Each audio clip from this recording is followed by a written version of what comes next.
नेमके कशासाठी आलात तुम्ही? पोलीस स्टेशनला साहेब येणे पाठीमागचं कारण असं आहे की आज तुम्ही 4 दिवस झाले वर्तमानपत्रामध्ये बातम्या वाचतायत की नारायणगावमध्ये बांगलादेशांचं वास्तव्य आहे आणि त्या बांगलादेशांना अटक केलेली आहे. आणि विशेष म्हणजे ज्या बांगलादेशांना अटक केली त्यांचे आधार कार्ड, पॅन कार्ड किंवा जे काही आणखी शासकीय दाखले आहेत ते या ठिकाणावरून गेलेले आहेत. आणि विशेष म्हणजे त्यांचं मतदार यादीमध्ये नाव आहे आणि त्यांनी आत्ताच्या ज्या काही ग्रामपंचायतीचे इलेक्शन झाले त्याच्यामध्ये मतदान केलेलं आहे. तर हे अतिशय गावच्या दृष्टीने निंदनीय बाब आहे. आणि त्या दृष्टिकोनातून आत्ताच आमची मुक्ताबाई काळोबा देवस्थानची मीटिंग झाली आणि मीटिंग झाल्याच्या नंतर सगळ्या ग्रामस्थांचं ठरलं की ही सुद्धा बाब आपण शासनाच्या निदर्शनात आणून दिली पाहिजे की आमच्या गावामध्ये जे काही आता अनधिकृत प्रकार चालू आहेत ते कुठेतरी त्याला आळा बसला पाहिजे, त्याचा कसोशीने शोध झाला पाहिजे. आणि त्या दृष्टिकोनातून नारायणगाव ग्रामस्थांच्या वतीनं निवेदन देण्यासाठी आम्ही या ठिकाणी पोलीस स्टेशनला आलेलो आहोत. आमची मागणी एकच आहे की ज्या काही गोष्टी आता घडलेल्या आहेत त्या गोष्टीची सखोल चौकशी झाली पाहिजे आणि त्याच्यावरती उचित अशी कार्यवाही होऊन ज्यांनी कोणी ह्या गोष्टी केल्या असतील तर त्यांच्यावरती कार्यवाही झाली पाहिजे. या लोकांचं मतदार यादीमध्ये नाव कधीपासून आहे ते आता ज्या बातम्या आल्यात त्याच्यामध्ये ज्यावेळेस आम्ही सर्च मारलाय त्याच्यामध्ये तिथे नावं आढळलेली आहेत. पण याही पूर्वी मागच्या 5 नाही सांगू शकत, तेवढ्या 5 वर्षाचं नाही सांगू शकत.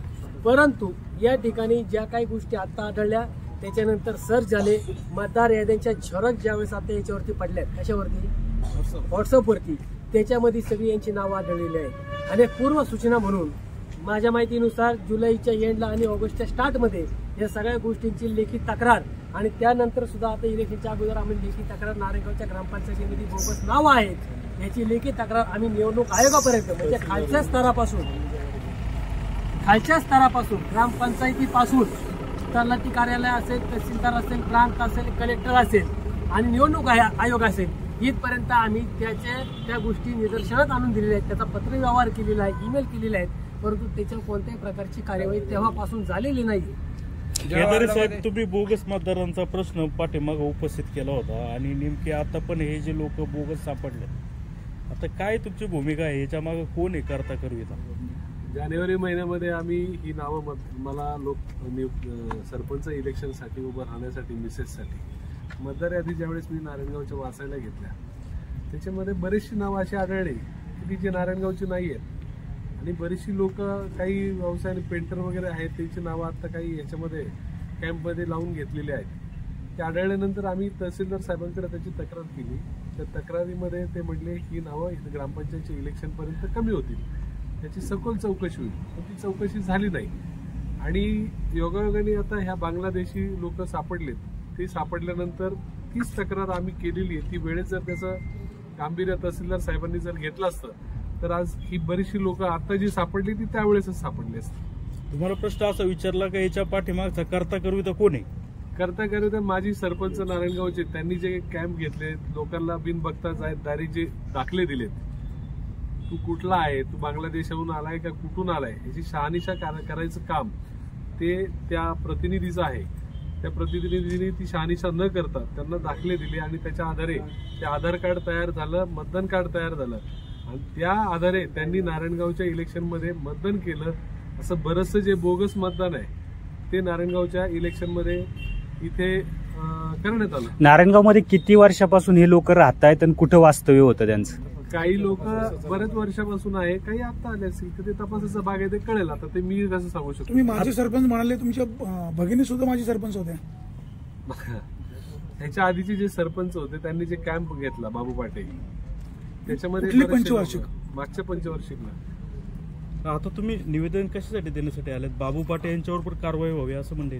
तो तपासाचा भाग आहे. जो तपासामध्ये जे दोषी आढळले जातील त्यांच्यावर कारवाई व्हावी. अण्णा, काय भूमिका आहे? पहिलं बस हे समजून घ्या की केंद्र सरकारची ई श्रम योजना चालू होती आणि आमच्यातलेच काही पदाधिकारी म्हणजे बीजेपीचे त्यांना हाताशी धरून काही लोकांनी ती योजना नारायणगावात राबवली. ती राबवत असताना यांनी काय केलं, प्रथम त्या लोकांना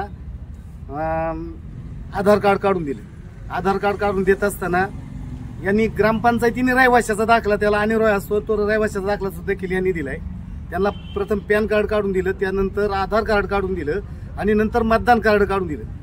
आणि मला जातीय बोलायच नाही, परंतु जे सांगायचंय की याच्यामध्ये आमच्याकडे जे आकडेवारी आले, जे लोक आलेत, ही सगळी 1 नंबर वॉर्डमध्ये, आणि ते पण एका विशिष्ट समाजाची, त्याचं मी नाव घेऊ शकत नाही. परंतु आमचं म्हणणं असं आहे की उद्या भविष्याच्या दृष्टीने उत्तर पुणे जिल्ह्यातील नारायणगाव एक मोठी बाजारपेठ असलेलं एक गाव आहे. इथं शेजारी कृषी उत्पन्न बाजार समितीचं मार्केट आहे. हा जेएमआरटी सारखा मोठा प्रोजेक्ट आहे. त्याची जेएमआरटी कॉलनी आपल्या इथे 1-2 किलोमीटर कॉलनी आणि 5 नंबर वॉर्ड मध्ये येते. दुसरा भाग असा आहे का इथं वैयक्तिक स्वार्थासाठी किंवा वैयक्तिक मतासाठी ह्या लोकांना यांनी मतदान कार्ड काढून दिलेले आहेत आणि त्यांचे क्रमांक पण आहेत आमच्याकडे.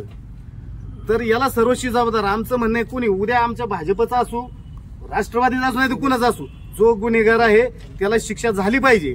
कारण उद्या भविष्यात आज जर असंच राहिलं तर उद्या इथं पाकिस्तानचा एखादा नागरिक किंवा बांगलादेशचा नागरिक येऊन इथल्या ह्या गावचा सरपंच होऊ शकतो.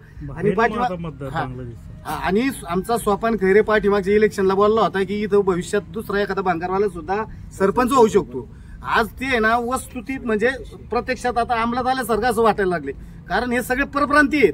आज ज्या नारायणगावला मतदान झाले, आज तुम्हाला सांगतो, 1 नंबरचा जाता कोल्ह्यांचा होता, दुसरा पाट्यांचा होता, तिसरा खैऱ्यांचा होता. आज खैऱ्यात 4थ्या क्रमांकाला गेलेत आणि 3 नंबरला शेख आडनावाची माणसं आलेत. जातीय बोलायचं नाही मला, परंतु जे चाललंय ते चुकीच्या दिशेने चाललंय. आणि तिकडे मोदी म्हणतात मेरा गाव मेरा देश, पण आज अशी परिस्थिती झाली का मेरा गाव हा माझा गाव हा सुरक्षित नाही. आणि त्याच्यामुळे आज आम्हाला इथे दुसरा भाग असा आहे का इथं वैयक्तिक स्वार्थासाठी किंवा वैयक्तिक मतासाठी ह्या लोकांना यांनी मतदान कार्ड काढून दिलेले आहेत आणि त्यांचे क्रमांक पण आहेत आमच्याकडे. तर याला सर्वस्वी जबाबदार आमचं म्हणणं आहे, कुणी उद्या आमच्या भाजपचा असू, राष्ट्रवादीचा असू, नाही तर कुणाचा असू, जो गुन्हेगार आहे त्याला शिक्षा झाली पाहिजे. कारण उद्या भविष्यात आज जर असंच राहिलं तर उद्या इथं पाकिस्तानचा एखादा नागरिक किंवा बांगलादेशचा नागरिक येऊन इथल्या ह्या गावचा सरपंच होऊ शकतो. आणि आमचा सोपान खैरे पाठीमागच्या इलेक्शनला बोलला होता की इथं भविष्यात दुसरा एखादा भांगारवाला सुद्धा सरपंच होऊ शकतो.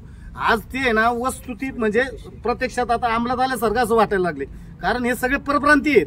आज ज्या नारायणगावला मतदान झाले, आज तुम्हाला सांगतो, 1 नंबरचा जाता कोल्ह्यांचा होता, दुसरा पाट्यांचा होता, तिसरा खैऱ्यांचा होता. आज खैऱ्यात 4थ्या क्रमांकाला गेलेत आणि 3 नंबरला शेख आडनावाची माणसं आलेत. जातीय बोलायचं नाही मला, परंतु जे चाललंय ते चुकीच्या दिशेने चाललंय. आणि तिकडे मोदी म्हणतात मेरा गाव मेरा देश, पण आज अशी परिस्थिती झाली का मेरा गाव हा माझा गाव हा सुरक्षित नाही. आणि त्याच्यामुळे आज आम्हाला इथे यायची वेळ आलेली आहे. आणि माझं पोलीस प्रशासनाला हे सांगणं आहे का याच्यात जो कोणी दोषी असेल, कुणी असू द्या, कुठल्याही पक्षाचा असू द्या, जो राष्ट्राला बाधक आहे त्याच्यावर ही कारवाई झालीच पाहिजे. आणि जर नाही कारवाई झाली तर उद्या मी हिंदुत्ववादी संघटना किंवा बजरंग दला सारख्या संघटना माझ्या बरोबर आहेत. मी अनेक 15-20 वर्ष त्यांचं काम केलंय. उद्या भविष्यात आम्हाला यांच्यावर कारवाई नाही झाली तर भविष्यात आम्ही इथंच आंदोलन केलं जाईल. आणि माझ्या बरोबर हे सर्व पक्षाची, सर्व जातीची, एक नारायणगावचे नागरिक म्हणून हे माझ्या बरोबर असतील. इथ्यांच्या वतीने आज सुजित भाऊ आहेत, ताई आहेत, हे सगळी मंडळी आहेत, रामदास भाऊ आहेत, तात्या आहेत, विक्रम भाऊ आहेत, सगळी मंडळी आहेत. यांचा हा मकरन भाऊ, यांचा सगळ्यांचा मला पाठिंबा आहे. ते माजी सरपंच आलेत रामभाऊ बाळसराफ, ते देखील अशा कामाला आमच्या बरोबर असतात. म्हणजे जो राष्ट्राला घातक आहे त्याच्यावर कुणी असू द्या, त्याच्यावर कारवाई ही झालीच पाहिजे. अण्णा, आता सध्या 8 जणांवर कारवाई झालेली आहे, अजूनही संख्या असू शकते नारायणगावमध्ये? 100%. नारायणगावची फेर निवडणूक घ्यावी अशी तुमची मागणी आहे का? 100%. आज आमचं म्हणणं असं मतदार यादी साफ करून जे मतदार यादी ज्या नावं घातलीत ना ती पहिली साफ होण्यात यावी. घर टू घर सर्वेक्षण आणि मतदार घर टू घर यांची चेलेच्या मतदार वाढवतात. माझ्या वाड्यात शेख 300 शेख आहेत. माझ्या वाड्यात 3 ठिकाणी फेर निवडणूक घ्यावी शेख एक वाढत. तुमची मागणी आहे का? 100%. फक्त मतदान पहिले करा. यांनी आज काय केलं माहितीये का, वैयक्तिक स्वार्थासाठी. आज तुम्हाला सांगतो, मी स्थानिक आहे, मी 6 नंबर वार्डचा एक कार्यकर्ता आहे. आज विधानसभेला, लोकसभेला माझ्या मिसेसने हे केले. आज तिचं मतदार यादीतून नाव गाळले. हा, आज आम्ही स्थानिक असून माझ्या मिसेसचं नाव गाळलंय. आणि आज तिथं भलते शेख बिक ही मंडळी आणल्यात. ही कुणी आणली, ज्यांनी आणली त्याच्यावर तुम्ही कारवाई करा, ही आमची प्रमुख मागणी होती, राहील. आणि त्यासाठी वेळ प्रसंगी काही करायची आमची तयारी राहील, पण ती लोकशाही मार्गाने. तुमच्या पक्षाचे लोक त्याच्यामध्ये आहे असं तुम्ही आता सांगितलं? नाही, जो कोणी असेल तो, ज्यांनी त्यांना असेल ते बघा, तो पोलीस प्रशासनाचा तपासाचा भाग आहे. परंतु जे कोणी असतील, कारण ई श्रम कार्ड योजना ही केंद्र सरकारची होती, ती केंद्र सरकारने राबवली. त्याच्यामध्ये या लोकांनी काय केलं, आमिष दाखवली. त्याच्यामध्ये नारायणगावती काही लोकांनी जे मजूर होते त्या मजुरांची नोंदणी करून घेतली. पण ते करत असताना त्यांना जे रहिवाशाचे दाखले बिकले जे लागत होते ते ग्रामपंचायतीने पुरवले. मग त्या ग्रामपंचायतीत जो कोणी दोषी असेल त्याच्यावर कारवाई करा, ही आमची प्रमुख मागणी राहील. जसं त्यांनी थेट नाव घेतलं, बाबू पाटेंनी त्यांना ते प्रमाणपत्र दिलं, तसं तुम्ही नाव का घेतलं? घाबरतं काय? ऐका, नाही ऐका, मी घाबरत नाही. परंतु हा पोलीस तपासाचा भाग आहे. पोलीस तपास जे कोणी हे केले. दुसरा भाग, आता साहेबांनी सांगितलं की काही तांत्रिक बाबी असतात, त्या सबतीत यांना हे करून ते बाबा कुणाच्या ई सेवा केंद्रात ते आधार कार्ड देण्यात आली किंवा काय आलं, हा तपासाचा भाग आहे. त्यांच्या तपासा जेव्हा निष्पन्न होईल त्यावेळेला तुम्ही सरपंचाचं काय, तुम्ही खासदाराचं नाव जरी घेतलं ना असं ना, तर खासदारावर सुद्धा कारवाई करा, आम्ही मागणी करू.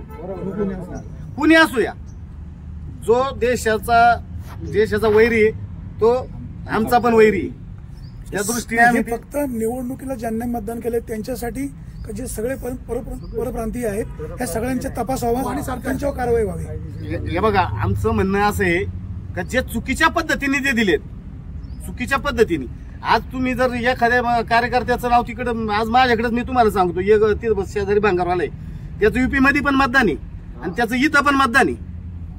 तर आमचं म्हणणं आहे, उलट भविष्यामध्ये आम्ही याचा पाठपुरावा करणार आहे, केंद्र पण करणार आहे त्याच्याकडे, का याची लिंकिंग आहे ना, तिथं सरकार दरबार असं का त्या व्यक्तीला एकाच ठिकाणी मतदान करता आलं पाहिजे. मग तो युपी मध्ये करीन किंवा महाराष्ट्रात करीन, पण ते एकच ठिकाणी मतदान करता आलं पाहिजे, ही सुद्धा आमची प्रामुख्याने मागणी राहील भविष्यात. ग्रामपंचायत निवडणुकीला तुम्हाला अपयश आलं म्हणून असा काही कांगावा होतोय?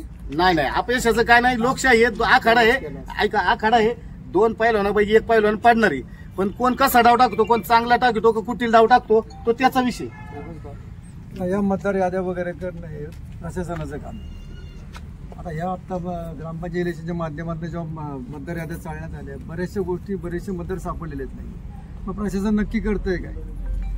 काही उदाहरणं अशी 3 ठिकाणी नाव आहेत नारायणगाव. एका माणसं वाळूवाडीवर एक नाव आहे, 6 नंबरमध्ये नाव आहे, 5 नंबर वार्ड आहे. आम्ही मध्ये आक्षेप पण घेतला होता, त्याला काय पुढे कार्यवाही झाली नाही. एका माणसाचं 3 ठिकाणी नाव, कुटुंबाचा. निवडणूक आयोग करतोय काय? जुन्नरचे तहसीलदार काय? त्याची आम्ही मागणी केलेली ना, त्याची मागणी केली. आता हा प्रश्न आयरनीवर का आला, आज हे बांगलादेशी सापडले नसते तर हा प्रश्न मिटला असता, झाकून गेला असतं. आमची तीच मागणी. आमचा कुणावर पण रोष नाहीये. परप्रांतीय आणि परदेशीय हा वेगळा विषय. परप्रांतीय एखादा भारतातला कुठल्याही राज्यातला कुठलाही माणूस कुठल्याही राज्यामध्ये जाऊन काम करू शकतो, परंतु हे परदेशी नागरिक त्यांना यायच्या ज्या प्रोसिजर आहेत, काय तुमचं पासपोर्ट असेल, विजा असेल, तुम्ही शासकीय परवानग्या घेऊन इथे येऊ शकता. तो काय आमचा नारायणगावकरांचा किंवा नागरिकांचा भाग नाहीये. हा जे उघडकीस झाले बेकायदेशीरपणे राहत आहेत. आणि इलेक्शन झाला वेगळा विषय, आणि इलेक्शनच्या नंतर आले हे काय आम्ही नाही धाड टाकलेली, आम्ही नाही सापडलेलं आहे, हे योगायोगाने सापडलेले आहे. आणि अशी किती लोक राहत असतील, हा पोलिसांनी तो तपास करावा, महसूलनी तपास करावा, त्याला कोणी मदत केलेली आहे, कोणी नाव नोंदण्यासाठी, जे कोणी असतील त्यांच्यावर सखोल कारवाई व्हावी अशी आमची मागणी आहे. हे कुठल्याही म्हणजे राज्यामध्ये कुठलंही राजकारण नाहीये, त्याचा तपास व्हावा आणि या पुढील काळामध्ये अशा गोष्टी घडू नयेत, त्याची जबाबदारी प्रशासनाने घ्यावी.